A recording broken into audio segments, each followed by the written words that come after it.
Siblings हमारी life में बहुत इंपॉर्टेंट रोल प्ले करते हैं। वो हमारे बेस्ट फ्रेंड्स हैं, कहीं ना कहीं पेरेंट्स का भी वो फॉर्म ले लेते हैं। हमारे लाइफ डिसीजंस में उनका एक मेजर हाथ होता है। आज मेरे साथ एक ऐसे ही स्टूडेंट हैं जिनकी लाइफ में उनके सिस्टर ने एक बहुत मेजर रोल प्ले किया ये डिसाइड करने में कि उनको बड़े होकर आखिर बनना क्या है। So I would like to introduce you to Vaibhav. Hi Vaibhav, welcome to the show. Hello ma'am.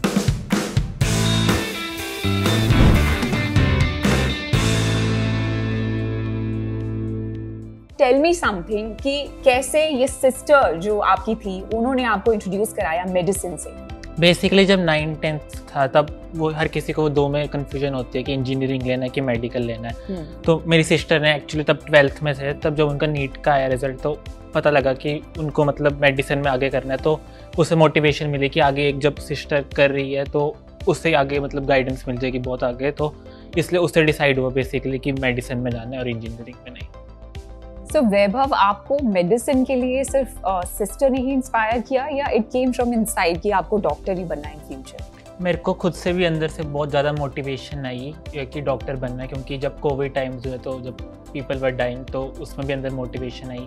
एक रियल लाइफ एक्सपीरियंस था जब मेरे फादर को डेंगू हुआ था, उससे भी मेरे को काफ़ी मतलब दिखा कि डॉक्टर ऐसे ऑपरेट करते हैं और फैमिली में अगर एक आधा डॉक्टर हो तो मतलब काफ़ी आसानी रह जाती है, क्योंकि वरना तो बहुत मुश्किल हो जाती है कि कैसे होगा कैसे नहीं होगा। तो अगर फैमिली में रहते हैं एक बहुत अच्छा सपोर्ट रहता है। तो बेसिकली वो दो इंसिडेंट्स है जो काफ़ी मतलब टच करे और इंस्पायर करो और आगे। And what about your parents, उनके बारे में कुछ बताओ। मेरे फादर बेसिकली बिजनेसमैन है और मदर हाउसवाइफ है। तो बेसिकली उनका भी बहुत सपोर्ट रहा पूरी 2 साल की प्रिपरेशन में, और उन्होंने भी हमेशा मोटिवेट करा, चाहे वो मेडिसिन बैकग्राउंड से नहीं है। इसलिए उसमें भी मेरी सिस्टर का काफ़ी रोल आ गया कि उन्होंने मेरे को मोटिवेट करा कि आगे जाके मेडिसिन करें, ताकि क्योंकि उसमें आगे भी बहुत स्कोप है एमडी में भी। तो बेसिकली सिस्टर का काफ़ी बड़ा रोल रहा। एब्सोल्युटली। इनफैक्ट सिस्टर्स बोलते भी हैं कि वो हमेशा एक तरीके से मदर्स ही होती हैं, they are like second mother's.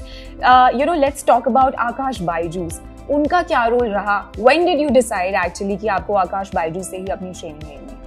Basically जब मैंने 10th में एमथे का पेपर दिया था, उससे मेरे को मतलब जब अच्छा रैंक आया और अच्छी स्कॉलरशिप मिली तब मेरा डिसाइड हुआ कि मेरे को आकाश बायजूस में आगे मेडिकल की प्रिपरेशन करनी है। और आकाश बायजूस का भी बहुत बड़ा रोल रहा।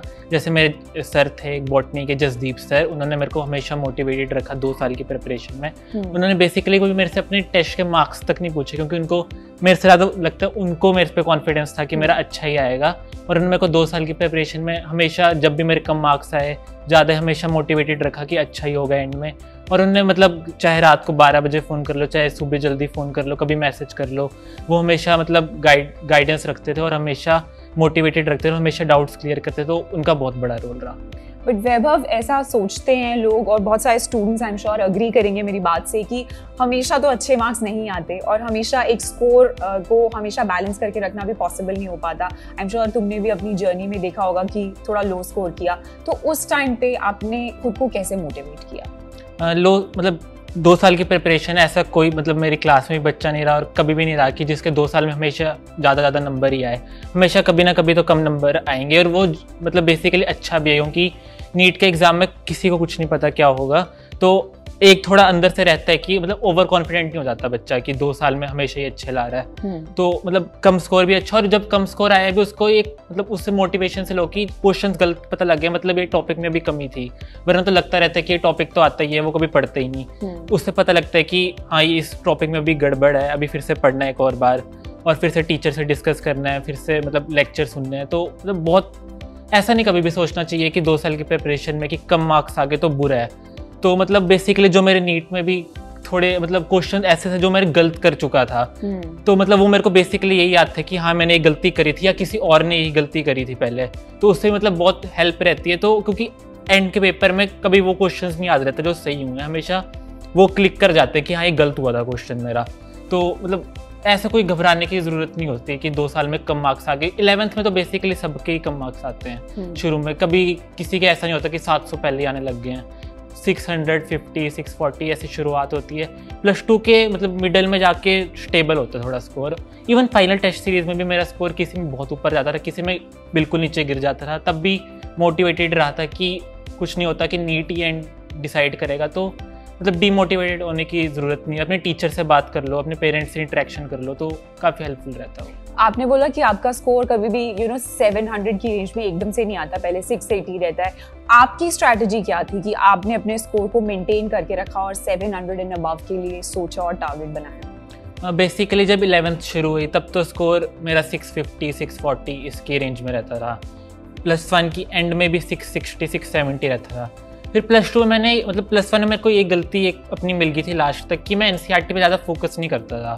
मैं मतलब बेसिकली बहुत एक्स्ट्रा के चक्कर में रहता था कि ये भी पढ़ लेता हूँ वो भी पढ़ लेता हूँ। उससे काफ़ी मतलब बायो में गलतियाँ होती थी कि मतलब स्कोर 320-30 रहता था, जो बच्चों का बाकी 350 360 आता था। तो मैंने +2 में आते ही पहले तो ये गलती सुधारी कि एनसीईआरटी पे बहुत फोकस रखना है, तो उससे ही मेरा तो काफ़ी पहले बायो में स्कोर अच्छा हो गया।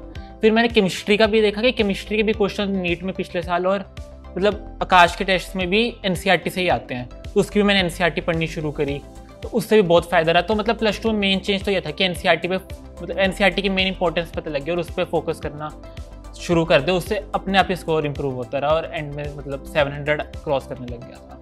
इतनी यंग एज में you can see so much of maturity. सो मैं आपसे इस मैच्योरिटी की वजह से डेफिनेटली कुछ टिप्स लेना चाहूँगी। I am sure NEET aspirants अभी यहाँ पे देख रहे हैं आपको, आपकी क्या गलतियाँ रही, आप ओपनली अगर आप उन्हें एक्सप्रेस करना चाहो ताकि वो स्टूडेंट्स रिपीट ना करें उन मिस्टेक्स को, तो वो क्या रहेंगी? बेसिकली सबसे बड़ी गलती तो ये थी कि एनसीईआरटी पे फोकस नहीं करा। तो मतलब +1 के वो एंड में मेरे को पता ही लग गई थी वो गलती कि एनसीईआरटी पे फोकस है नहीं, उसी से क्वेश्चन आ रहे हैं, वही गलत कर रहा हूँ। और बेसिकली ये था कि टेस्ट्स को फिर से मतलब देखना चाहिए, जो क्वेश्चन सही भी हुआ उनको भी फिर से देखना कि उसमें वो उस वक्त तुक्का लग गया था कि आता था वो क्वेश्चन, तो वो फिर से देखना, मतलब टेस्ट्स की एनालिसिस करनी। और मतलब सोशल मीडिया से बिल्कुल दूर रहना, वो मतलब बिल्कुल नहीं चलाना चाहिए 2 साल में, क्योंकि वो डिस्ट्रैक्शन एक रहती है कि ये हो गया मतलब वो हो गया। तो सोशल मीडिया से बिल्कुल दूर रहना, एक थोड़ा कंसाइज पढ़ना, बहुत एक्स्ट्रा नहीं पढ़ना, थोड़ा मतलब लिमिटेड पढ़ने, क्योंकि एंड के महीने में किसी को कुछ नहीं याद रहता, कोई बच्चे को कि उसको कोई एनिमल किंगडम नहीं याद रहेगा, कुछ नहीं याद रहेगा, वो सिर्फ एनसीईआरटी अगर किसी को याद है तो मतलब वही हेल्पफुल रहेगी। तो बेसिकली सबसे बड़ी गलती तो यही थी कि एनसीईआरटी पे फोकस नहीं था। And what about breaks? क्या ये मिथ है कि लोगों को, स्टूडेंट्स को स्पेसिफिकली ब्रेक्स नहीं लेने चाहिए पढ़ाई के बीच में और सिर्फ पढ़ाई पे फोकस करना चाहिए? लाइक यू सेड कि social media is a distraction, so आप क्या करते हो उन ब्रेक्स पे, and do you think breaks are necessary? मतलब ऐसा तो अगर कोई मतलब जैसे 10 से ऊपर घंटे पढ़ना भी बहुत मुश्किल हो जाता था। मैं तो मतलब रेगुलर, मेरी यही कमज़ोरी थी कि मैं रेगुलर स्ट्रेच में कभी भी नहीं पढ़ पाता था। अगर मैं 1 घंटा भी पढ़ता था मेरे को उसके बाद 15 मिनट्स का ब्रेक चाहिए होता था। तो मतलब मैं कभी भी ऐसे नहीं, और कभी मैंने अपने मतलब आवर्स नहीं काउंट करे कि 10 घंटे पढ़ा 15 घंटे पढ़ा। मैं एक टारगेट सोचता था दिन में कि ये कंप्लीट करना है, उसके लिए चाहे 5 घंटे में हो जाए, चाहे उसके लिए 10 घंटे लगे, तो मतलब मैं वो करता था। ऐसा नहीं सोचता था कि मेरे को 15 घंटे बैठे ही रहना है। और ब्रेक्स भी मैं लेता था, ब्रेक्स में मैं सॉन्ग सुनता था, तो मूवीज़ देख लेता था।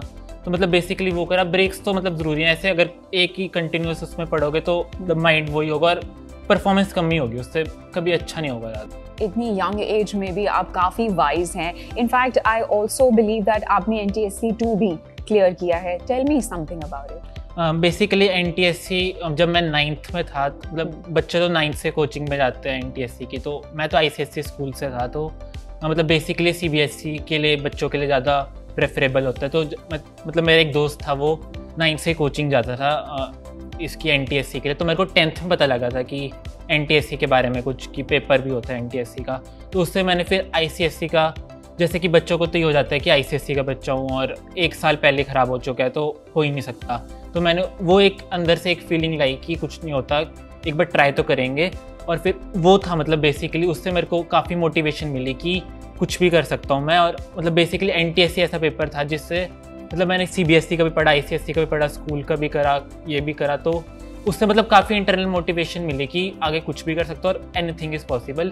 और सेम ऐसा 12th में KVPY में भी हुआ, क्योंकि वो भी एक ऐसा पेपर था जो नीट का बिल्कुल रियल लाइफ देता था, क्योंकि उसमें सारे बच्चे बैठते हैं जो नीट भी देंगे, और उससे मतलब पता लगेगा कि थोड़ी डिफ़िकल्टी भी NCERT बेस्ड थोड़े क्वेश्चन आते हैं, उसमें थोड़ा सा बाहर से होता है, तो उससे मतलब काफ़ी हेल्प मिली जब वो भी क्लियर हुआ कि अंदर से और मोटिवेशन है कि हाँ मतलब कि मैं स्टैंड करता हूँ काफ़ी अच्छे लेवल पे, तो अगर मैं अपना मतलब कॉन्फिडेंस रखूँगा तो अच्छा ही करूँगा नीट भी।